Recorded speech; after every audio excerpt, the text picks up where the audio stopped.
con đường cao tốc Nội Bài Lào Cai dài nhất Việt Nam và những chuyến tàu đêm hối hả đưa quý khách đến với tỉnh biên giới Lào Cai, nơi con sông Hồng chảy vào đất nước.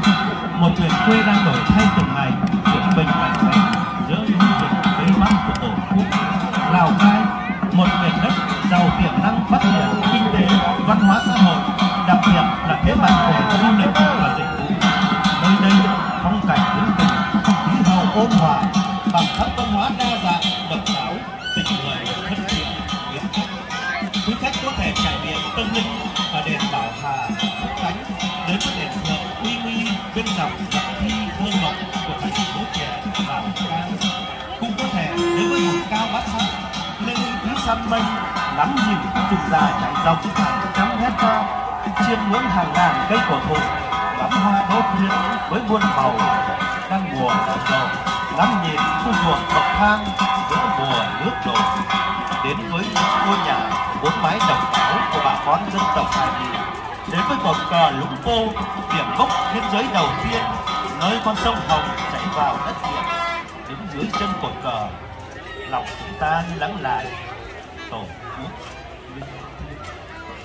Thưa quý vị các bạn, lên với Sapa, thành phố trong sương, nơi gặp gỡ đất trời, khu du lịch nổi tiếng quốc gia có bề dày trên 100 năm, trải nghiệm trên núi Hàm Rồng thơ mộng và tuyệt đẹp, xuống khu du lịch Cát Cát bí ẩn và hấp dẫn.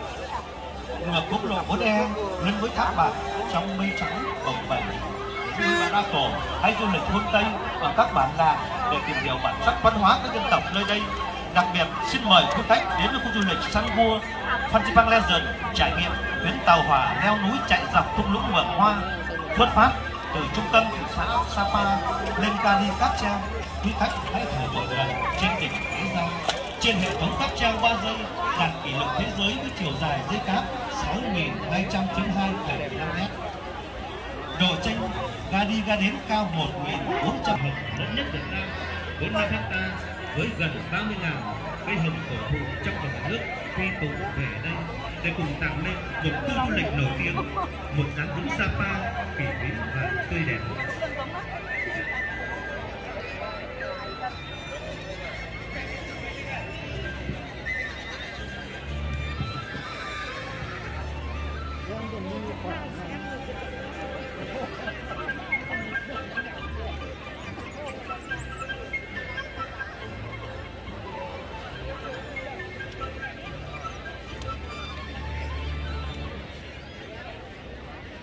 Alo, để công tác tổ chức được chuẩn bị, ban đầu chúng tôi xin thông báo xin mời các trưởng đoàn chúng ta di chuyển đến khu vực ban thư ký và vận động viên Hoàng Văn Cương chúng ta cũng chủ động di chuyển đến khu vực khán đài.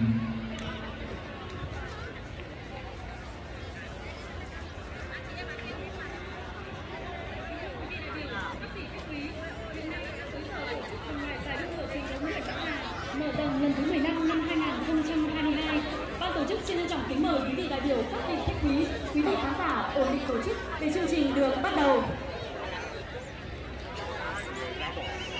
Kính thưa quý vị đại biểu, các vị khách quý, thưa toàn thể quý vị khán giả, căn cứ kế hoạch số 154 KHQBNG ngày 16 tháng 5 năm 2022 của Ủy ban nhân dân huyện Bắc Hà về việc tổ chức Festival Cao Nguyên Trắng mùa hè 2022 với chủ đề giải đua vó ngựa Cao Nguyên Trắng lần thứ 15, thực hiện kế hoạch số 166 KHQBNG ngày 24 tháng 5 năm 2022 của Ủy ban nhân dân huyện Bắc Hà về việc tổ chức lễ hội đua ngựa, giải đua ngựa truyền thống huyện Bắc Hà mở rộng lần thứ 10.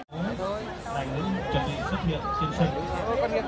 Vâng, quý vị và các bạn thân mến, trên đường đua lúc này là 6 cô gái dân tộc Mông, Chao, Cù Lá, chưa quen đang tham gia đua biểu diễn chào mừng giải hai viên luôn. Đàn bà đó thế thôi cái gì nữa, là đàn bà đó mà. Nhưng mình lại điểm cắt luôn. Cô gái miền Xuân Phước như những bông hoa tươi thắm của vùng Tây Bắc. Họ sinh ra và lớn lên nơi miền quê cao nguyên trắng Bắc Hà. Về đích nơi rồi. Vui buồn với thắng khổ. Những chú ngựa thổ luôn gần gũi với cuộc đời của mỗi người. Con sinh ra trên bản chất cao nguyên trắng này. Thảo Thị Bổ, Hoàng Thị Tuyết đến từ xã Thải Giảng Phố, Vàng Thị Thư, Tài Thị Lan đến từ xã Na Hối, Vàng Thị Chứ, Vàng Thị Hồng từ tài trại cùng về Phú Hội. Họ là những phụ nữ chân chất, chịu thương chịu khó, và đời láng diện với Việt Hương, Bánh Vợ, Chuồng Châu, Tàu. Những người phụ nữ tận tảo, luôn trọng việc nhà và đi đầu, gương mẫu việc làm, việc xóm. Những người phụ nữ mạnh mai nhưng có tính cách mạnh mẽ của người miền núi.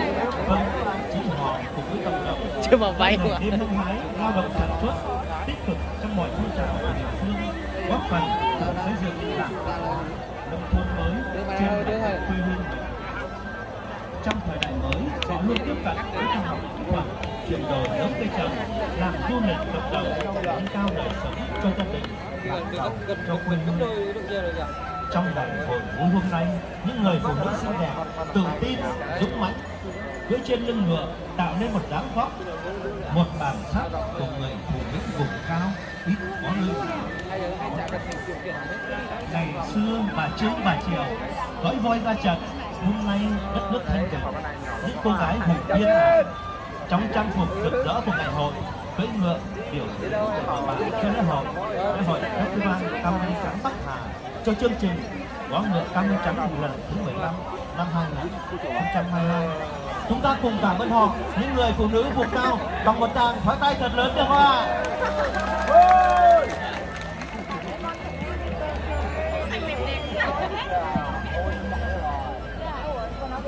Đứa kia tàu hàng luôn.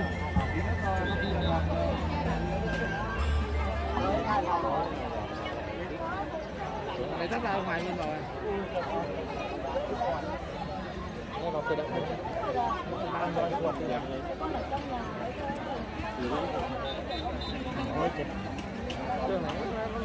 Bác ơi, mua quạt đâu bác?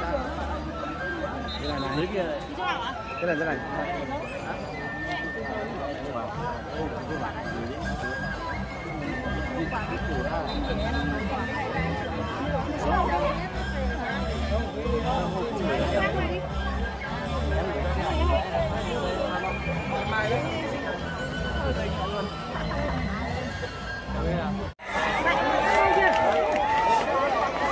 Như vậy là lượt đua thứ hai cũng đã bắt đầu rồi, với sự xuất hiện của vàng xeo pháo đến từ Simacai, sừng xeo tiền đến từ Tả Văn Trưng, vàng xeo chua đến từ Tả Hấu và vàng Văn Cường đến từ Tả Hấu. Chúng ta đang có một cuộc đua song mã ở top đầu.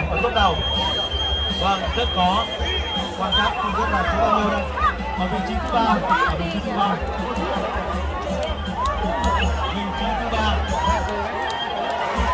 rất khó quan sát tốc độ quá nhanh và vẫn đang có một cuộc đua song mã ở top đầu. Không quyền cái đạp đó đó.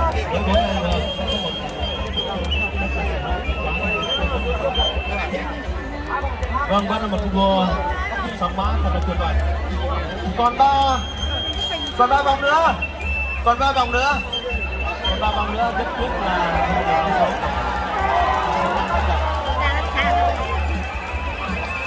vâng, đã có sự ở ngôi vị trí thứ nhất và vị trí thứ hai, và bây giờ vị trí thứ ba số bao nhiêu đây? Còn 3 vòng nữa và đang tạm thời dẫn đầu là Đàm Văn Báo 336 của huyện Simacai. Còn hai vòng nữa, vẫn đang là Vàng Văn Báo đang dẫn đầu.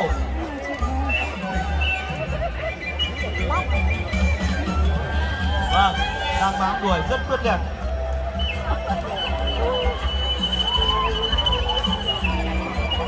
Lúc này cũng đã có sự cách biệt giữa vị trí thứ nhất và vị trí thứ hai rồi.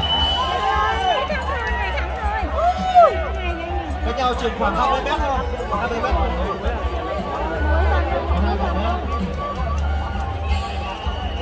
Vâng, đúng là điểm vàng mới rất là hay, giữa vị trí thứ nhất và vị trí thứ hai. Nếu vị trí thứ hai không tăng tốc thì rất có thể. Số bao nhiêu đây? Đang dẫn đầu số bao nhiêu đây? Đang là 336. Vâng, đã có sự bứt tốc rồi, bám đuổi rất quyết liệt rồi.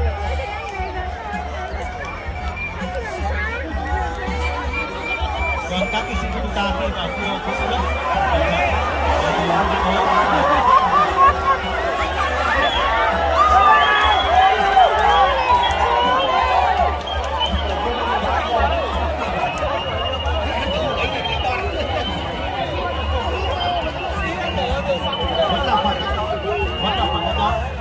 cảnh sát trọng tài cũng đã chuẩn bị làm việc rồi. Số bao nhiêu đây? Vâng, thưa các bạn, vàng xeo báo được Simacai số 336 cũng đã cán đích đầu tiên. Và tiếp đó là vàng xeo chua tại bảng số 339 cũng đã cán đích. Và bây giờ chúng ta đang chờ số bao nhiêu đây? Sùng Sa Diên Tả Văn Trư số 342 rất khó quan sát. Vâng, chúng ta sẽ chờ thông báo của tổ trọng tài về kết quả lượt đua thứ 2 và lượt đua như vậy là lượt đua thứ 4 cũng đã bắt đầu rồi. Vâng, có hai người kỳ sĩ chúng ta rất đồng tình chưa cả. Và lúc này ở trên đường đua thì phía trước thì hai thì ba chúng ta đang xuất phát rất là nhanh rồi. Thôi thằng nhiệt Vâng, đang dẫn đầu. Đang dẫn đầu là 322. Đó là Lâm Văn Nam đến từ Sà Trải. Tiếp đó là cái này dây rất xem xa lại. Đến từ Hải Thành Phố, Giang Xeo Sùng. Vâng, chúng ta sẽ còn 4 vòng nữa. Rất đồng tình. Bắn nào mình sẽ mà luôn. 95 cố lên, không có máy bắn tốc độ đâu, tăng tốc lên. không phải bắn tốc độ, người ta bắn tốc độ phạt nó là phạt cái gì. Và lúc này ở vị trí thứ nhất và vị trí thứ hai thì cũng đã có sự khác biệt rồi. Đang dẫn đầu vẫn là tôi nhìn thấy trong trang hết.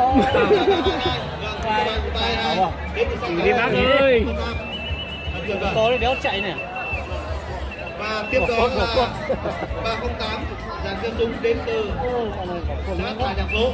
Nó không phi rồi. Thành phố. Nga từ tối một còn 308 chúng ta nữa thì có lẽ là cũng đua với nhanh quá.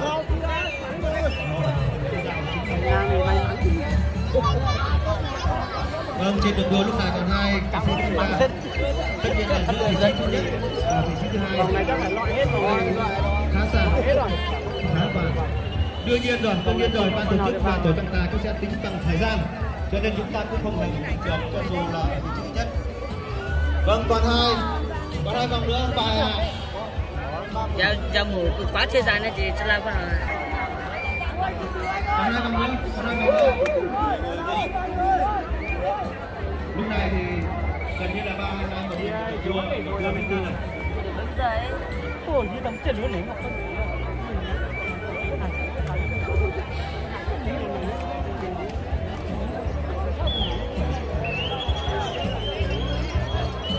Lâm Văn Nam Tà Trải 22. Văn Nam dẫn đầu ở vị trí thứ hai rất có tự tin. Còn một lần nữa, còn một vòng nữa. 308 cố lên, Giang Xeo Sùng Hải Thành Phố cố lên.